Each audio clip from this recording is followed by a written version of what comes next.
Renungan Pagi Menjadi Putra dan Putri Allah oleh Ellen G. White, 30 April 2021. Mari kita berdoa.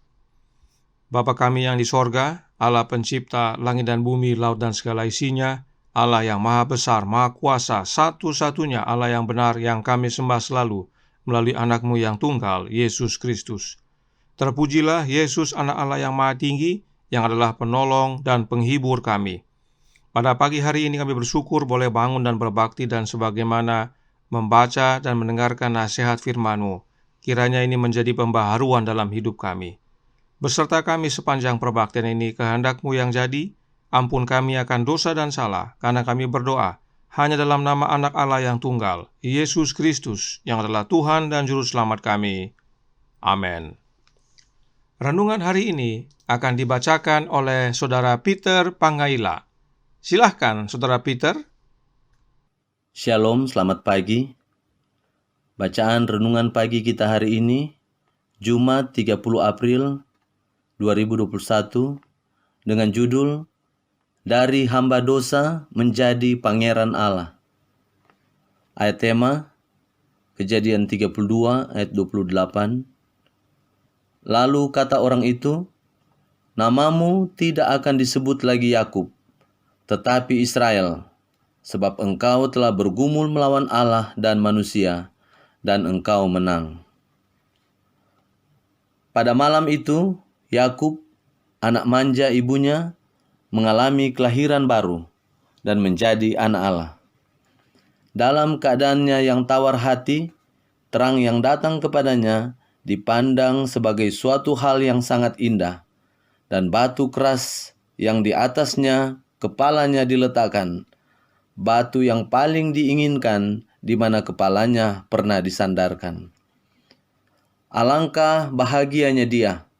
Ia mengetahui bahwa ia telah mendapat pemberitahuan dari Allah. Dan siapapun di antara kita yang telah menerima terang dari takhta Allah, pasti akan mempunyai hati yang penuh dengan puji-pujian dan pengucapan syukur, serta hormat kepada Tuhan Allah yang di surga. Yakub dalam krisis hidupnya yang besar mengasingkan diri untuk berdoa. Dia dipenuhi dengan satu tujuan menaklukkan, mencari perubahan tabiat. Tetapi sementara dia meminta kepada Allah, seorang musuh seperti yang dia harapkan menumpangkan tangannya kepadanya, dan sepanjang malam dia bergumul untuk hidupnya. Tetapi tujuan jiwanya tidak diubahkan oleh bahaya kehidupan itu sendiri. Ketika kekuatannya hampir habis, malaikat itu menunjukkan kuasa ilahinya, dan ketika Yakub dijamah, sadarlah dia dengan siapa ia telah bergumul. Dengan kesakitan dan tak berdaya, ia jatuh ke pangkuan juru selamat itu, meminta berkat. Dia tidak mau dikesampingkan atau menghentikan permohonannya. Dan Kristus mengabulkan permohonan dari orang yang tak berdaya dan menyesal ini, sesuai dengan janji-janjinya. Kecuali kalau mereka mencari perlindungan kepadaku dan mencari damai dengan aku. Yakub memohon dengan roh yang tekun, aku tidak akan membiarkan engkau pergi jika engkau tidak memberkati aku. Roh yang gigih ini diilhami oleh dia yang bergumul dengan Yakub. Dialah yang memberikan kemenangan kepadanya, dan dia mengubah namanya dari Yakub menjadi Israel, seraya berkata, engkau telah bergumul melawan Allah dan manusia, dan engkau menang. Bahwa Yakub yang telah sia-sia bergumul dengan kekuatannya sendiri, telah menang melalui penyerahan diri dan iman yang teguh. Terima kasih. Terima kasih atas penata layanan Saudara Peter. Tuhan Yesus memberkati. Selamat pagi, saudaraku dalam Tuhan. Mengapa Yakub disebut hamba dosa? Roh Nubuat menjelaskan dalam Para Nabi dan Bapa jilid 1 halaman 202 paragraf 2. Kesalahan yang telah menuntun kepada dosa Yakub dalam memperoleh hak kesulungan dengan tipu daya sekarang jelas dinyatakan di hadapannya. Ia tidak berharap pada janji-janji Allah, tetapi telah mencoba dengan usaha sendiri untuk mewujudkan sesuatu yang akan dilaksanakan Allah di dalam waktu dan caranya sendiri. Inilah dasarnya mengapa Yakub disebut hamba dosa, sebab dia andalkan usahanya sendiri. Sebagai manusia berdosa, adakah yang benar dalam hidup kita? Alkitab berkata, tidak ada yang benar, seorang pun tidak. Roma 3 ayat 10. Lalu, bagaimana caranya Yakub disebut pangeran Allah? Renungan hari ini menyatakan dalam Menjadi Putra dan Putri Allah, halaman 131 paragraf 3, yang berkata, Yakub dalam krisis hidupnya yang besar mengasingkan diri untuk berdoa. Apa tujuan Yakub bergumul dalam doa? Masih dalam buku yang sama dan paragraf yang sama, Menjadi Putra dan Putri Allah, halaman 131 paragraf 3, yang berkata, dia dipenuhi dengan satu tujuan menaklukkan, mencari perubahan tabiat. Untuk inilah Yakub mengasingkan diri untuk berdoa. Nah, bagaimana Yakub berdoa agar mendapatkan perubahan tabiat ini? Kita baca dalam Testimonies for the Church volume 5 halaman 164 paragraf 3 yang berbunyi, berdoalah 3 kali sehari dan seperti Yakub mendesak. Inilah wujud dari pergumulan Yakub. Perhatikan cara Roh Nubuat menjelaskan pergumulan Yakub dalam doa sebagaimana yang dinyatakan dalam buku Prayer halaman 74 paragraf 3 yang menjelaskan, seperti Yakub bergulat dalam doa, bersungguh-sungguh tulus hati. Doa yang sungguh-sungguh banyak manfaatnya. Seperti Yakub, bergulatlah dalam doa, sungguh menderita. Masih dalam halaman yang sama, Nyonya White gambarkan pergumulan ini sebagaimana Yesus bergumul dalam doa. Prayer halaman 74 paragraf 3 berkata, Yesus di taman berkeringat tetesan darah. Anda harus berusaha. Jangan tinggalkan kamar Anda sampai Anda merasa kuat di dalam Allah. Inilah yang Yakub alami. Dia tidak akan lepaskan sampai dia menerima kekuatan, menerima berkat. Kita perlu belajar bergumul dalam doa sebagaimana Yakub. Nah, pertanyaannya, bagaimana caranya untuk dapat bergumul dalam doa seperti Yakub? Renungan hari ini menjelaskan dalam Menjadi Putra dan Putri Allah, halaman 131 masih dalam paragraf 3, yang berkata, Yakub memohon dengan roh yang tekun, aku tidak akan membiarkan engkau pergi jika engkau tidak memberkati aku. Roh yang gigih ini diilhami oleh dia yang bergumul dengan Yakub. Siapakah dia yang bergumul dengan Yakub? The Spirit of Prophecy, volume 1, halaman 119, paragraf 1, berkata, Kristuslah yang menyertai Yakub sepanjang malam, dengan siapa dia bergulat, dan yang dia pegang teguh sampai dia memberkatinya. Jelas, yang bergumul dengan Yakub adalah Yesus Kristus, Anak Allah. Maka artinya, Yesuslah yang mengilhami Yakub dengan roh yang gigih dalam pergumulan doa.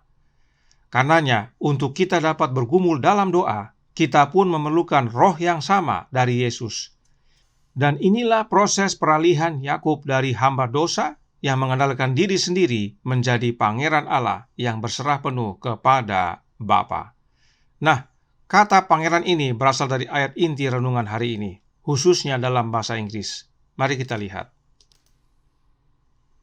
Dalam Alkitab bahasa Indonesia disebutkan, sebab engkau telah bergumul melawan Allah dan manusia, dan engkau menang. Namun dalam bahasa Inggris, khususnya versi King James, dikatakan, karena sebagai seorang pangeran, engkau memiliki kekuatan dengan Allah dan dengan manusia. Roh Nubuat menyatakan dalam Spiritual Gifts volume 3, halaman 128, paragraf 1, yang berbunyi, Iman Yakub yang teguh menang. Dia memegang erat malaikat itu sampai dia memperoleh berkat yang dia inginkan dan kepastian pengampunan atas dosa-dosanya. Namanya kemudian diubah dari Yakub sang pengganti menjadi Israel yang berarti seorang pangeran Allah. Inilah Yakub.